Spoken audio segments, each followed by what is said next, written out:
Okay, hvad så alle sammen og velkommen til den her video. I dag, der står vi et sted, hvor der er rigtig mange mennesker.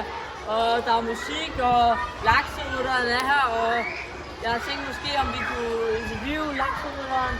Måske kan vi få lov til det. Det håber jeg. Men lad os bare hoppe ind i videoen. Og så er det sammen, mand. Nu vil jeg gerne lige give et nummer på min guitar.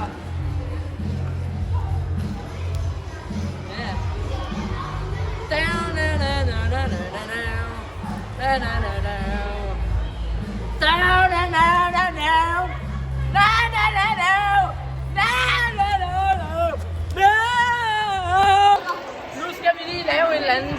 Vi ved ikke nu. Ej, lad være med det der.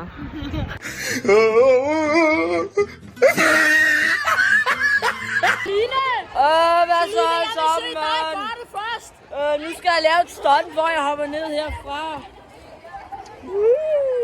Det kan jeg ikke, men jeg gør det. Men jeg kan ikke, men jeg gør det alligevel. Men jeg kan stadig ikke. Jeg laver en triple baglænder, flyg, flak, triple salto mortal. Er vi klar? Og jeg skubber ham ned. Vi skal ikke skubbe sådan her igen. Jeg brækkede mit ben. Ja, jeg er okay igen. Sig hej til Victor. Og nu var det tid til, at vi skulle interviewe lakserytteren. Okay. Hvad var grunden til, at du startede på YouTube? Jeg startede på YouTube, fordi jeg gerne ville lære børn at tegne. Ja. Hvor længe har du lavet det? I 6 år snart. Wow. Ja. Hvordan er du blevet så god til at tegne? Jeg har gået på billedskole. Da jeg var lille, så ligesom at gå til fodbold, så gik jeg til tegning.